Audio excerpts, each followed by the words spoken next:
mañana, 59 minutos, nos vamos a recibir al doctor Enrique Viana en este sábado.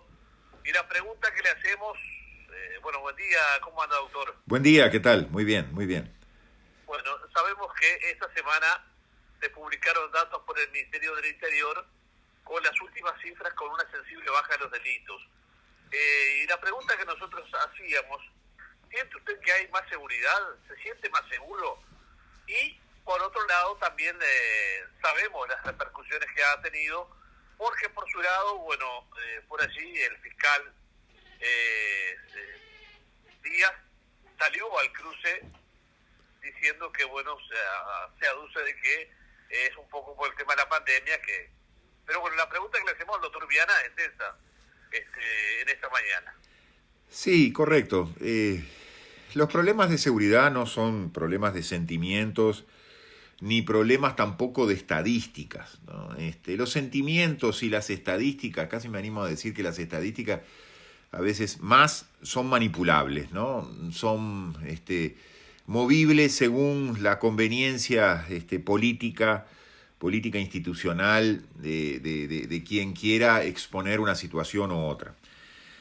Lo que sí es cierto, siempre lo comprobé en mis tiempos de fiscal, es que, por ejemplo, cuando hay mal tiempo, yo recuerdo siempre en algunos turnos que tenía que cubrir en la Fiscalía de Adolescentes, nosotros siempre decíamos, ojalá haya mal tiempo toda la semana, porque cuando hay mal tiempo hay menos delitos. ¿Y por qué hay menos delitos? Y porque el delincuente esencialmente, el delincuente común, ¿no? El delincuente común es cobarde, ¿no? Entonces, como es cobarde, no le gusta mojarse. Y como no le gusta mojarse, no sale a cometer delitos. Y esto creo que es lo que ha ocurrido un poco a partir de todo esto del COVID-19, ¿no? Creo que ha habido, sí, una retracción de las acciones criminales de la delincuencia común, ¿no? De la delincuencia de abajo, por llamarla de alguna manera. No puedo afirmar esto con la delincuencia de mayor vuelo, de mayor altura, ¿no? Creo que puede haber habido, sí, una retracción. Lo que sí no hay es una actuación, y ya que hablamos de la Fiscalía, para de alguna manera atender toda la problemática de la seguridad.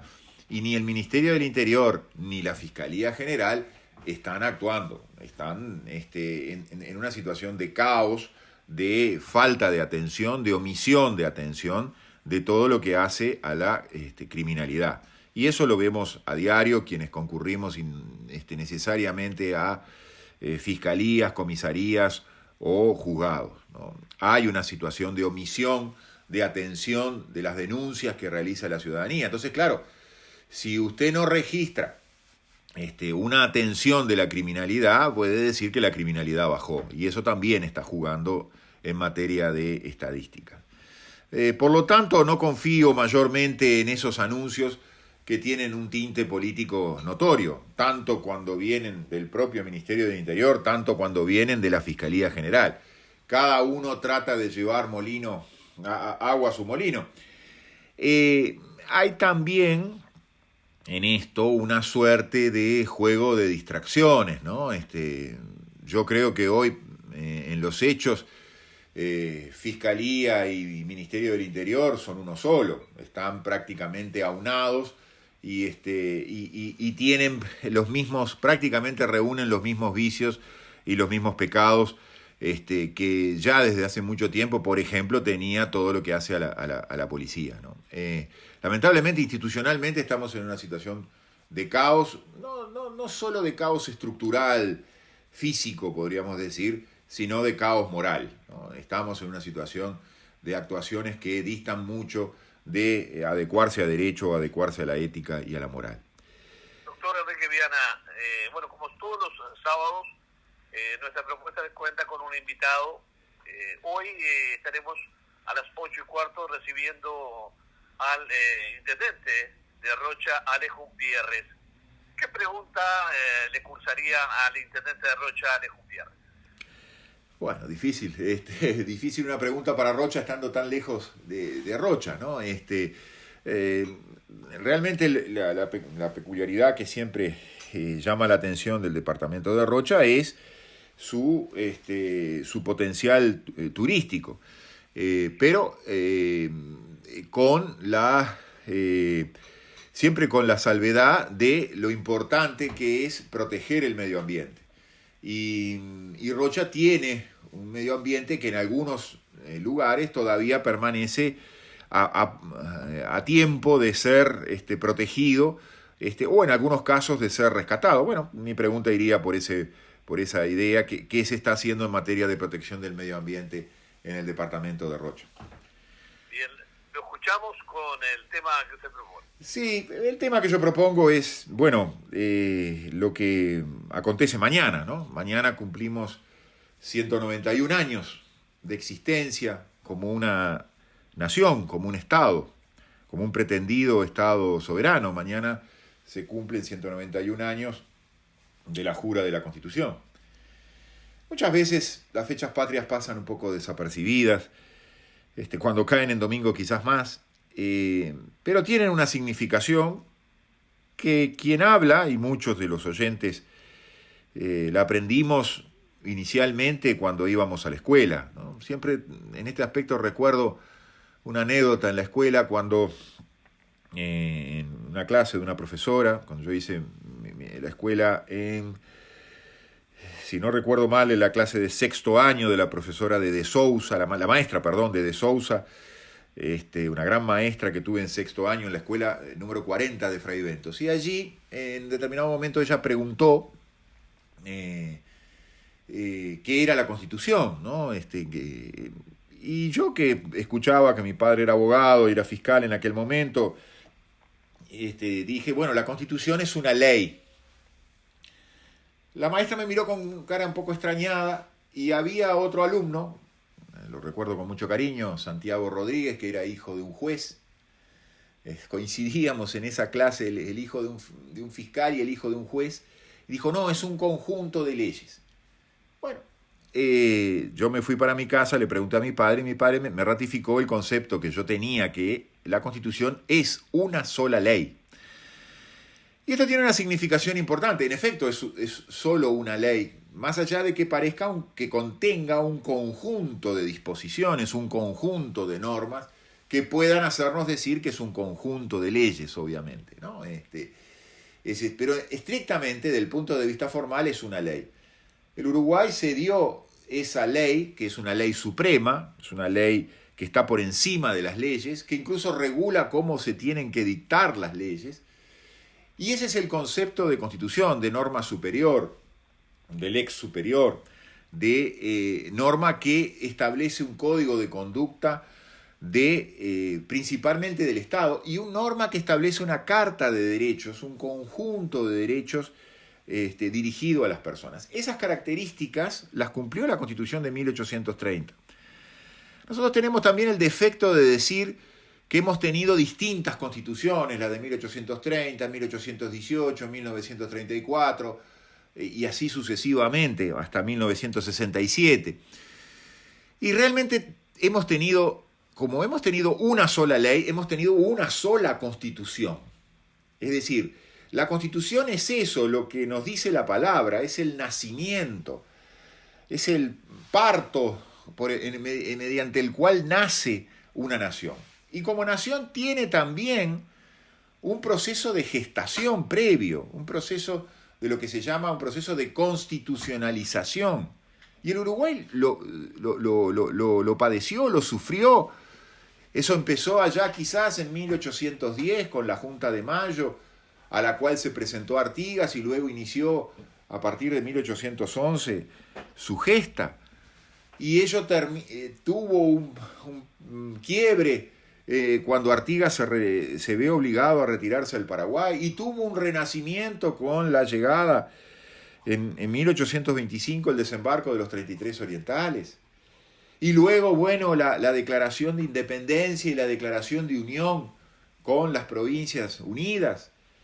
Y finalmente, tras la Convención Preliminar de Paz de 1828, tan discutida, con la intervención de Lord Ponsonby de Inglaterra, el nacimiento de un Estado artificial quizás en su concepción como Estado, porque hasta ese momento a lo sumo nuestra pretensión era de ser una provincia de las Provincias Unidas, o en su caso ante el invasor Brasil y el invasor portugués ser una provincia cisplatina, una suerte de provincia que hoy diríamos brasileña. Bueno, todo eso, todas esas idas y vueltas con buenas intenciones y de las otras, terminó con el nacimiento del Uruguay hace 191 años.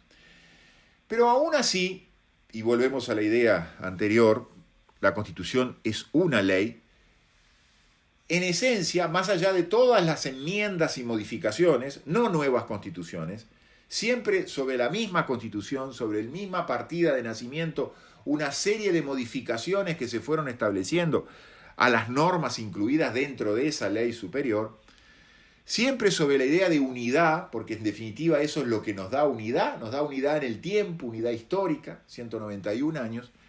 La Constitución de 1830, tan criticada por ser atribuida a una constitución elitista que establecía un voto selectivo, que no había elección directa del presidente de la República, sin embargo ya contenía la esencia de nuestros derechos, de lo que hace a lo que tiene que ser una constitución como escudo protector, como una suerte de declaración, de muro frente a la arbitrariedad, de muro frente a la tiranía. ¿Por qué? Porque cuando nació así, nació como una expresión de voluntad que se oponía a la tiranía extranjera en aquel tiempo.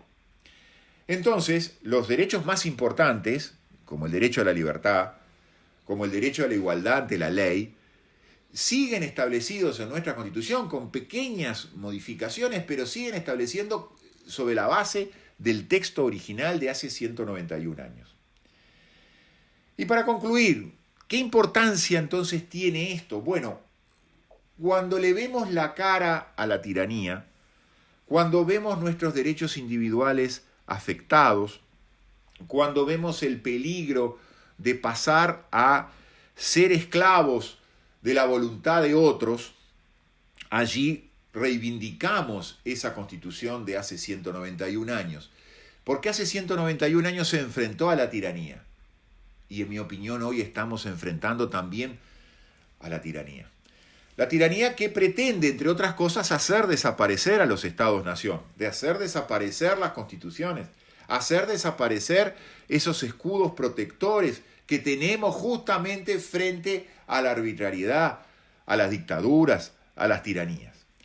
Entonces, quizás hoy tengamos que ponernos en los zapatos de aquellos que en 1830 redactaron la Constitución. Valorar lo que significa esa Constitución de 1830 frente a estas nuevas formas de tiranía que nos rodean, que algunos podemos calificar como una suerte de neoanarquismo, de globalismo, o directamente de lo que se ha llamado el nuevo orden mundial, y esa promesa hecha por los megarricos del mundo, reunidos en Davos con el dictador chino, anunciándonos que en el 2030 no tendrás nada, pero serás feliz. No, ¿cómo? Sin mi voluntad en juego, sin yo decidir sobre mi futuro o tener la posibilidad de decidir sobre mi futuro dentro de una república o dentro de una democracia. ¿Dentro de dónde? ¿Hacia dónde me están llevando? ¿En qué recipiente me van a colocar? No, momentito. Yo estoy dentro de un Estado, estoy dentro de una nación soberana, voto a mis gobernantes. ¿Quiénes van a decidir sobre mi destino? ¿Alguien que no está previsto en la Constitución de la República? ¿Bill Gates va a decidir mi destino? ¿Pero quién es Bill Gates para decidir sobre mi destino? No, momentito, para eso están los Estados-nación, para eso están las constituciones.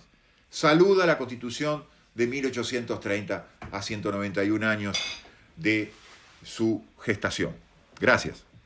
Doctor Enrique Viana, gracias por, como siempre, por formar parte de la columna de opinión aquí en Radio de 1010 con el Mati y las Noticias. Nos encontramos el próximo sábado. Muy bien, nos encontramos. Que pase muy bien, doctor. Un saludo a ambos. Un fuerte abrazo. Un abrazo.